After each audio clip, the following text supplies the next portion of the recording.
عام طور پہ ایسی محفلوں کا انعقاد نہیں ہوتا، لیکن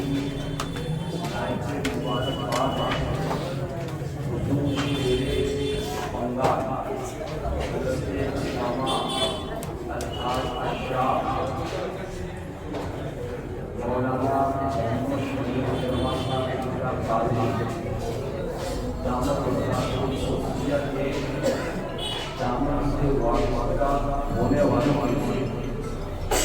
یعنی آپ کہ ایسا دین آپ کو ملا اس دین میں جہاں عالم ہونے کی حیثیت سے علم کو جو رسول کون انہیں سلسلہ وار حاصل ہوا، اس علم کو آپ لوگوں کے گھر گھر اور آپ لوگوں کے دل و دماغ پر پہنچانے کی کوشش کی۔ وہیں پہ دین طریقت رہبر راہ شریعت حضرت علامہ موصوف نے الحمدللہ بڑی بڑی خانقاہوں سے اجازت اور خلافت حاصل کر کے خود ان کے آباء و اجداد نے اہل تصوف سے جو خوبیاں پائی ان کو آپ لوگوں کے دل و دماغ میں ڈالنے کی کامیاب کوشش کی، اور ہر سال جشن دستار فضیلت کے موقع پر ایسی محفل کا انعقاد کر کے اپنے ماننے والوں کو، اپنے سننے والوں کو، اپنے مریدین کو اور اپنے متعلقین اور سلسلے کے واسطے وابستہ رہنے والوں کو یہ باور کرانے کی حضرت نے کوشش کی ہے کہ تصوف کا ایک اعلیٰ مقام ہے، اور اہل تصوف جہاں پہ قدم رکھ دیتے ہیں وہاں پہ بڑے بڑے عالم اپنے علم کی بنیاد پر اپنی جانکاری پھیلا کر دنیا والوں کے سامنے عام کر کے جو منزل حاصل نہیں کر پاتے، الحمدللہ اہل تصوف کی جب نظر پڑتی ہے تو اللہ تبارک و تعالیٰ ایسی منزلیں ہموار فرما دیا کرتا ہے۔ میں اس سلسلے میں بہت مختصر سا وقت دینے پر حاضر ہوں یہ بات بتانے کے لیے کہ علم ایک اعلیٰ مقام رکھنے والی بات، لیکن جماعت اہل سنت کا ایک عالم ہونے کی حیثیت سے میں آپ کو یہ بتاؤں کہ کوئی بھی عالم تصوف سے دوری بنا کے نہیں رکھ سکتا۔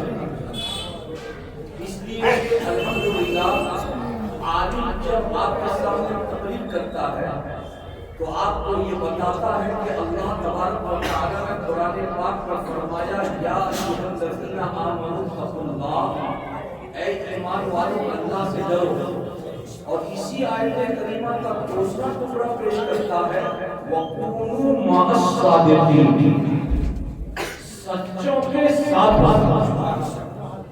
دو چیزیں ہیں، ہم نے علم حاصل کر لیا، ہمیں کسی سچے کی ضرورت کیا ہے؟ ہمیں کسی پیر کی ضرورت کیا ہے؟ ہمیں کسی رہبر کی ضرورت کیا ہے؟ ہمارے لیے قرآن کافی ہے، ہمارے لیے حدیث کافی ہے، ہمارے لیے بزرگان دین کے اقوال کافی ہے، ہمارے لیے جو ہم نے پڑھا 15 سال میں وہی کافی ہے۔ لیکن جو پڑھا، پڑھنے کے بعد یہ سمجھا کہ صرف اور صرف پڑھ لینا ہی کامیابی نہیں ہے، پڑھنے کے بعد کسی کو رہبر بنانا بھی ضروری ہے، اور وہ رہبر ایسا ہو کہ جس کا سلسلہ بیچ میں منقطع نہ ہو۔ رسول کونین صلی اللہ علیہ وسلم کی بارگاہ سے جاتے ہیں، ابھی دونوں کا کمال دیکھیں، بہت بہت مختصر سا وقت لے کر کے آیا ان دونوں کا کمال. اس کمال کو بتانے کے لیے میں آپ کو ذرا سا لے جانا چاہوں گا ملک چین اور ملک جاپان. ملک چین اور ملک جاپان کے کاریگر اس معنی کر بڑے مشہور تھے کہ نقش و نگار میں ان کا کوئی جواب نہیں. ملک چین کے بھی کاریگر بہت مشہور کہ ان کا نقش و نگار کرنا معنی خیز ہوتا ہے اور ملک چین کے بھی کاریگروں کا کوئی جواب نہیں. ایسے وقت میں اب دونوں ملکوں کے کاریگروں کے بیچ میں کاریگری کس کی سب سے زیادہ اچھی ہے اس کا فیصلہ کر کے انعام دینے کے لیے بادشاہ نے وقت متعین کیا. دونوں ملکوں کے کاریگروں کو بلایا. ایک بہت بڑے ہال میں دونوں ملکوں کے چند کاریگر آئے. اس نے بیچ میں پردہ حائل کیا. دائیں طرف کے حصے کی دیوار ملک کے چین کے کاریگروں کے لیے, بائیں طرف کے دیوار کا حصہ ملک کے جاپان کے کاریگروں کے لیے. بیچ میں پردہ اس نے کھینچ دی اور اس نے اعلان کیا چینی کاریگروں اپنی کارکردگی پیش کرو, جاپانی کاریگروں تم بھی اپنی کارکردگی پیش کرو. میں تمہیں 2 گھنٹے کا وقت دیتا ہوں. 2 گھنٹے کے بعد پردہ ہٹایا جائے گا. دونوں طرف کی دیواروں کا جائزہ لیا جائے گا.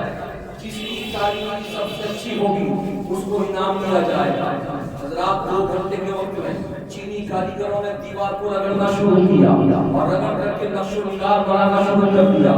پھول بنائے, پتیاں بنائی, ڈالیاں بنائی, درخت بنائے, نہ جانے کیا کیا دیوار پہ بنا ڈالا. لیکن جاپانی کاریگروں کے پاس جو دیوار تھی انہوں نے محسوس کیا ہم 2 گھنٹے کے اندر کرے کیا. ان سبوں نے 2 گھنٹے تک دیوار کو رگڑنا شروع کیا. صرف رگڑتے رہے, صرف رگڑتے رہے, صرف رگڑتے رہے, کوئی کاریگری نہیں. صرف رگڑتے رہے, صرف رگڑتے رہے, صرف رگڑتے رہے. ادھر رگڑنے کے بعد ڈالیاں بنائی گئی, پتیاں بنائی گئی, پھول بنائے گئے. ادھر کچھ نہیں بنایا گیا, صرف اور صرف رگڑا گیا. 2 گھنٹے میں کاریگروں نے دیوار کی رگڑ اتنی زیادہ کی کہ وہ دیوار مثل آئینہ چمکدار بن گئی. چمکدار بن گئی. 2 گھنٹے کے بعد جب بادشاہ سلامت نے پردہ ہٹایا تو دیکھ کر کے وہ اچنبے میں پڑ گیا کہ چینی کاریگروں نے جو پھول اور پتیاں بنائی ہیں سیم پھول پتیاں جاپانی کاریگروں نے بھی بنائی ہے. ان سے پوچھا کیا آپ نے بنایا؟ کہ ہم نے کچھ نہیں بنایا. جب نظر قائلانہ ڈال کر کے دیکھا تو پتا چلا کہ انہوں نے کچھ نہیں بنایا, رگڑ کر کے مثل آئینہ چمکا دیا. اب ادھر جو نقش و نگار تھے وہ سب ادھر والی بات سے چمکنے لگے. ادھر جو نقش و نگار تھے وہ سب کے سب یہاں چمکنے لگے. وہیں پہ جب بادشاہ سلامت نے فیصلہ کر دیا کہ انعام کے حقدار چینی کاریگر بھی ہیں اور انعام کے حقدار جاپانی کاریگر بھی ہیں. حضرات بات ہو گئی ختم. اب میں آپ کو نتیجے کی طرف لے جانا چاہتا ہوں اور اپنی تقریر یہیں پہ ختم کر دیتا ہوں. حضرات کسی کو اپنے علم پہ ذرہ ہوگا کہ میں بہت بڑا عالم ہوں, مجھ سے بڑا کوئی نہیں ہے, میرے علاوہ کسی کی ضرورت نہیں ہے. لیکن جو اہل علم ہوتے ہیں وہ اچھی طرح جانتے ہیں کہ عالم جو ہوتا ہے وہ مسائل بتاتا ہے, عالم جو ہوتا ہے احکام بتاتا ہے, عالم جو ہوتا ہے شریعت کا قانون بتاتا ہے, عالم جو ہوتا ہے طریقت کا قانون بتاتا ہے. لیکن عالم کا طریقت کا قانون بتانا, شریعت کا اصول بتانا, مسائل شریعہ بتانا یہ اپنی جگہ ہے. لیکن دین وہ ہوتا ہے جو خود عالم ہو کر تصوف کی دنیا میں غوطہ لگاتا ہے. جب کسی مرید پر نظر ڈالتا ہے تو اس کے دل کی دنیا کو چمکا دیتا ہے, اس کے دل کو مثل آئینہ بنا دیتا ہے, اس کے دل کو چمکدار بنا دیتا ہے, اس کے دل کو مثل آئینہ بنا دیتا ہے. جو عالم نے پڑھایا اگر اچھا پیر مل گیا اور اس نے اچھا پیر مل گیا اور اس نے اپنی نگاہ باطنی سے جب مرید کے سینے کو چمکا دیا ہے تو الحمدللہ اب عالم جو مسائل بتاتے چلا جائے وہ سارے کے سارے پیر نے جو کچھ اپنے نگاہ باطنی سے سینے کو چمکایا ہے اس کا سینہ چمکتا ہوا نظر آئے گا. آنے والوں دارالعلوم قادریہ حبیبیہ کے صحت پر بیٹھنے والوں چشم دستار فضیلت تربیت میں حصہ لینے والوں، حضور شیر بنگلہ کے دامن سے مرید ہونے والوں، آپ بہت بہت مبارکباد کے قابل ہیں کہ اس ادارے میں علم شریعت سکھایا جاتا ہے، علم طریقت کی بتایا جاتا ہے۔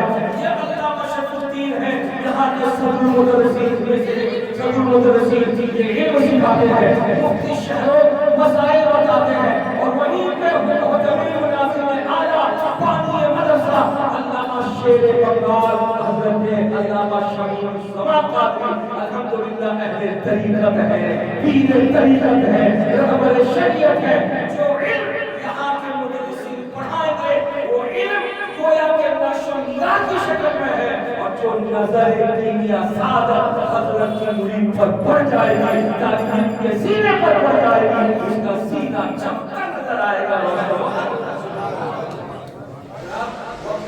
یا شاہین کی گفتگو لمبی کی جا سکے، مگر مبارکباد کے بعد بس میں اپنے گفتگو یہیں پہ ختم کرتا ہوں۔ وما علینا الا البلاغ۔ السلام علیکم ورحمۃ اللہ تعالی۔